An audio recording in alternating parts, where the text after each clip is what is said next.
السلام علیکم ناظرین، اب ہم موجود ہیں ایک ایسی شخصیت کے ساتھ کہ جن کے عروج اور شہرت کی وجہ ہی وہ آیت بنی کہ جس آیت نے نبوت کے جھوٹے دعوے داروں کی ناک خاک آلود کر دی۔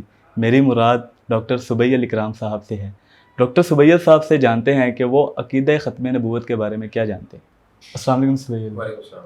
سب سے پہلے تو آپ کے بہت زیادہ مشکور ہیں کہ آپ نے اپنے مصروف لمحات میں سے ہمارے لیے وقت نکالا۔ اچھا سبیل بھائی، عقیدہ ختم نبوت ایک لازم اور بنیادی عقیدہ ہے، اس کے بغیر کسی مسلمان کا ایمان اور اسلام ہی مکمل نہیں، تو اس عقیدہ کے بارے میں آپ کیا جانتے ہیں؟ میں یہ کہنا چاہوں گا کہ عقیدہ ختم نبوت جو ہے وہ آپ کے ایمان کو مکمل کرتا ہے، اور اگر آپ کا ختم نبوت پہ جو ہے وہ عقیدہ درست نہیں ہے تو میں کہتا ہوں کہ آپ جو ہے وہ مسلمان ہی نہیں ہیں۔ اور قرآن میں اللہ تعالیٰ نے فرمایا ہے ما کان محمد ابا احد من رجالکم ولکن رسول اللہ وخاتم النبیین وکان اللہ بکل شیء علیما۔ اس کے اندر ہمیں اس آیت کے اندر دو تین چیزیں جو ہے وہ سیکھنے کو ملتی ہیں۔ ایک تو کلیئر کٹ میسج یہ ہے کہ نبی کریم صلی اللہ علیہ وسلم تم میں سے کسی مردوں کے والد نہیں ہیں۔ دوسرا یہ ہے وَلَٰكِن رسول اللہ و خاتم النبیین، وہ اللہ تعالیٰ کے رسول ہیں اور خاتم النبیین، آخری نبی ہیں۔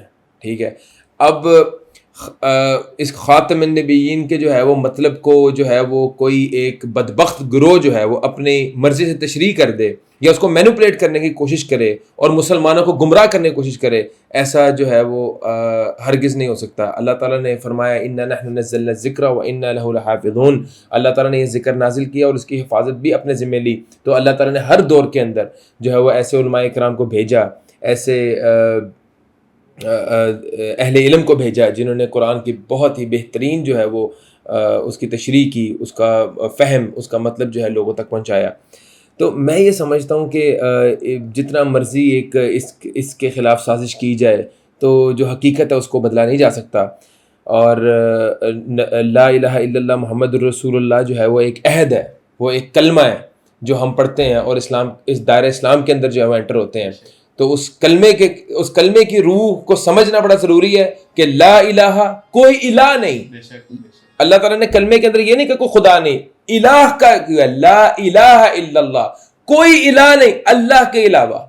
تو اس کی فردر تشریح میں چل جائے محمد الرسول اللہ، ٹھیک ہے، کوئی الہ نہیں اللہ کے علاوہ، اور محمد صلی اللہ علیہ وسلم اللہ تعالیٰ کے نبی ہیں۔ ٹھیک ہے، تو میں یہ سمجھتا ہوں کہ اس اللہ تعالیٰ نے جس طرح قرآن کے اندر آیتوں کا نزول فرمایا، نہ تو نبی کریم صلی اللہ علیہ وسلم کے بعد جو ہے وہ کوئی نبی نے آنا ہے سوائے جو حضرت عیسیٰ علیہ السلام کا ہم سنتے ہیں، وہ ان سے پہلے کے نبی ہیں۔ ٹھیک ہے، نبی کریم صلی اللہ علیہ وسلم کے بعد جو ہے کسی نبی کا جو ہے وہ نزول نہ پاسبل ہے۔ نزول سے مراد یہ ہے کہ کوئی نبی پیدا نہیں ہوگا، نہ کوئی رسول پیدا ہوگا۔ جی، آپ نے بڑی پیاری بات کی کہ حضرت عیسیٰ نے بھی آنا ہے۔ تو یہ جو نبوت کا جھوٹا دعویٰ کرتے ہیں گستاخ لوگ، یہ اس بات کی آڑ میں کہ بھئی حضرت عیسیٰ نے بھی تو بھی آنا ہے تو ایک نبی اور آئے گا جو احمدی ہوگا، اس بارے میں آپ کیا کہیں گے کہ یہ ان کی آڑ میں اس طرح کے فسادات جو ان سے وہ پھیلائیں؟ میں یہ سمجھتا ہوں کہ تھوڑی سی اگر اسٹڈی کی جائے تو حضرت عیسیٰ علیہ السلام نے نبی کریم صلی اللہ علیہ وسلم کے امتی بن کے آنا، تو وہ کوئی ایک نئے نبی نہیں ہے۔ دیکھیں پرانے دور میں جو بھی نبی آئے تھے، قوموں کے اندر کچھ عیب ہوتے تھے، کچھ معاملات ہوتے تھے، ان کے اندر برائیاں ہوتی تھیں، اس کو ختم کرنے کے لیے جو ہے وہ نبیوں کو بھیجا جاتا تھا۔ حضور صلی اللہ علیہ وسلم کی صورت میں اللہ تعالیٰ نے کمپلیٹ دین نازل کر دیا، تمام تر رولز اینڈ ریگولیشنز آف اسلام جو ہیں وہ بن چکے۔ اس کے بعد کوئی نیا نبی، کوئی نئی ایک اگر کسی قوم کو برائی، کوئی نیا نبی نہیں آئے گا۔ حضرت عیسیٰ علیہ السلام بھی ہمارے نبی کریم صلی اللہ علیہ وسلم کے امتی بن کے آئیں گے، یہ بات کلیئر ہونی چاہیے۔ یہ بات اب یہاں پہ کلیئر ہو چکی ہے۔ اور کوئی نیا نبی پیدا نہیں ہوگا یا کوئی نیا رسول پیدا نہیں ہوگا، جو آگے پیغمبر رسول آگے نبی آگے وہ آگے، دیٹس کمپلیٹ۔ نبی کریم صلی اللہ علیہ وسلم خاتم النبیین ہے اور رحمت للعالمین ہے، ان کے بعد یہ جو ہے نا وہ سیل لگ چکی ہے، ختم، اس کے بعد کچھ بھی نہیں۔ اچھا سبیل صاحب، ہم نے دیکھا کہ آپ ایک آیت پڑھا کرتے ہیں، ما کان محمد ابا احد من رجالکم ولکن رسول اللہ وخاتم النبیین. اس آیت سے آپ کو ماشاءاللہ بہت عروج اور شہرت ملی، تو اس آیت کے متعلق آپ کیا کہنا چاہیں گے؟ میں یہ آیت سمجھتا ہوں کہ یہ جو وجہ شہرت جو ہے وہ قرآن ہے. ٹھیک ہے، قرآن کی ایک آیت تھی جس میں حضور صلی اللہ علیہ وسلم کی ختم نبوت کو بہت اچھی طرح انڈورس کیا گیا. ٹھیک ہے، اور لوگ وہ سننا چاہ رہے تھے. مطلب یہ لوگوں کی اپنے نبی کے ساتھ جو ہے وہ ایک محبت اور عقیدت تھی کہ وہ آیت میرے سے محبت نہیں ہے، آیت سے محبت ہے. تو ایک لوگوں نے وہ آیت کو جو ہے وہ سنا، اور میں سمجھتا ہوں جو شیئر کیا اور جو اس کو پروموٹ کیا، وہ ایک میں سمجھتا ہوں قادیانیوں کے منہ پہ ایک زوردار ٹماٹر رسید کیا کہ یہ وہ دلیل ہے جو حضور صلی اللہ علیہ وسلم کو ختم نبوت ڈکلیئر کرتی ہے، خاتم النبیین ڈکلیئر کرتی ہے. تو تمہارے جو ایک بدبخت جو بڑے ہیں جنہوں نے نبوت کا دعویٰ کیا وہ جھوٹے ہیں، مکار ہیں، اور وہ جہنم رسید ہوں گے.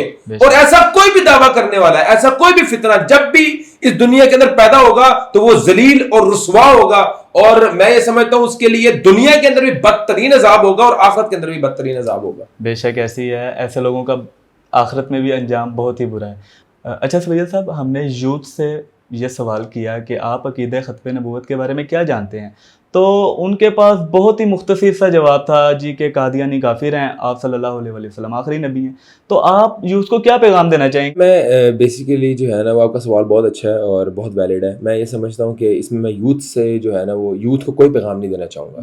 میں اس میں اپنے علماء کرام کو جو ہے وہ ایک ریکویسٹ کرنا چاہوں گا، اور اپنے جو ہمارے ایجوکیشن بورڈز ہیں ان سے یہ درخواست کرنا چاہوں گا کہ آپ لوگ اپنے نصاب کے اندر جو ہے اس کی تعلیم جو ہے وہ دیں اپنے اسٹوڈنٹس کو، اور ہمیں اسکول میں یونیورسٹیز کے اندر جو ہے نا اس چیز کا جو علم اور فہم ہونا چاہیے اور ہمیں پڑھائی جانی چاہیے. اور اپنے علماء کرام سے کہوں گا کہ اس میں عام جمعوں کے اندر جو ہے وہ اس طرح کے موضوعات کو جو ہے وہ آپ اجاگر کیا جائے اور تعلیمات دی جائیں. کیونکہ ہم بطور مسلمان ہم جو ہے وہ جمعے کے لیے جب خطبہ سننے جاتے ہیں تو وہاں سے بہت زیادہ ایک انفارمیشن اور بہت زیادہ وہ ایک میں سمجھتا ہوں کہ ایک ہمارے پاس ایک کہنے کہ دن ہوتا ہے، ایک پلیٹ فارم ہوتا ہے جہاں پہ آپ جو ہے عوام کو ایڈریس کر سکیں علماء کے لیے. تو علماء کو چاہیے کہ ایک کنسیپٹ سمجھایا جائے یوتھ کو، اور ہم ایک طالب علم ہیں ابھی بھی دین کے، تو میں یہ سمجھتا ہوں کہ اگر علماء اکرام اور اگر ہماری حکومت ریاست پاکستان اپنے تعلیمی نصاب کے اندر ختم نبوت کے حوالے سے جو ہے وہ چیپٹرز کو جو ہے وہ ایڈ کر دے تو میرا خیال ہے لوگوں کے کنسیپٹ بہت بہتر ہو سکتے ہیں. جی ماشاءاللہ، آپ نے بڑا بجا فرمایا. اچھا ڈاکٹر صاحب، آپ نے ایک آیت پڑھی تھی جو بڑی مشہور ہوئی تھی، تو وہ آپ دوبارہ پڑھ دیجیے ہمارے ناظرین کے سامنے.